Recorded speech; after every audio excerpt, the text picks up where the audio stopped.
지난 비상계엄 당시 국회로 출동했던 계엄군이 케이블 타이로 취재 기자를 포박하려고 시도했던 사실이 영상. 윤 대통령도 계엄 당시 군인이 다친 적은 있어도 군인이 국민을 공격한 적은 없다고 주장해왔는데요. 헌법과 민주주의를 침탈했던 윤석열 대통령.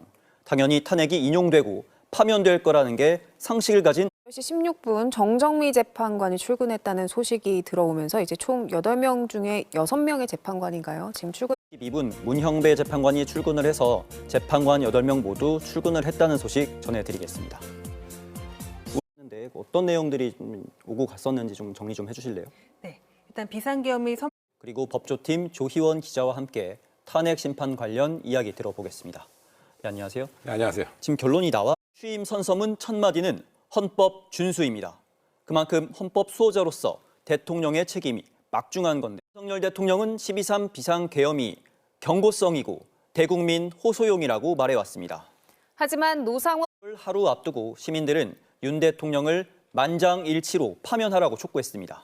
비상계엄 사태 이후 무려 분의 정계선 재판관이 들어갔다는 소식입니다. 다시 국회로 한번 가보겠습니다. 윤석열 대통령에 대한 심판 선고가 임박하면서 헌재 근처 긴장감도 최고조에 달하고 있습니다. 탄핵 찬반 양측은 밤샘 집회 결정됩니다. 탄핵 심판을 선고할 헌법재판소에 취재 기자가 나가 있는데요. 현장 연결해 보겠습니다. 송정우 기자. 라고 했으니까 정영식 재판관까지 하면 지금까지 2명이 들어간 거네요. 현재까지 확인된 바로는 그렇습니다. 네. 오늘 탄핵 심판 11시에 시작이 되죠. 언제까지 또 언제 이루어졌느냐 뭐 이런 이제 의문들도 계속되고 있는데요. 결정문 완성은 언제 됐다고 보십니까? 팀 조희원 기자에게 오늘 탄핵 심판 관련해 자세한 이야기 들어보겠습니다. 역대 최장 심리잖아요. 이렇게 늦어진 이유가 연결해서 밤사이 뉴욕 증시 소식 들어보겠습니다. 안예은 캐스터 전해주시죠. 네, 열리게 됩니다. 이 경우 앞으로의 시간표를 이문현 기자가 예상해봤습니다. 파면 아니면 즉시 직무 복귀입니다. 헌재 선고 결과에 따라 어떤 일이 벌어질지 윤상문 기자. 대통령 탄핵 심판 재판은 어떻게 진행될까요?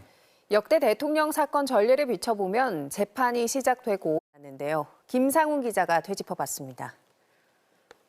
대통령이 상호 관세를 발표한 이후 세계 증시는 최악의 하루를 보냈습니다. 유럽에 이어 미국 뉴욕 증시 역시 상호 관세 발표 직후 세계 경제가 흔들릴 조짐을 보이고 있습니다. 하지만 트럼프는 비판에 아랑곳하지 않고 있는데요. 윤 대통령은 자신의 운명을 가를 파면 여부 선고를 앞두고 결과에 승복하겠다는 약속 없이 끝내 침묵하고 있습니다. 심판 선고는 전체가 생중계됩니다. 전 국민 관심이 주목된 가운데 현장에서 선고를 볼 수 있는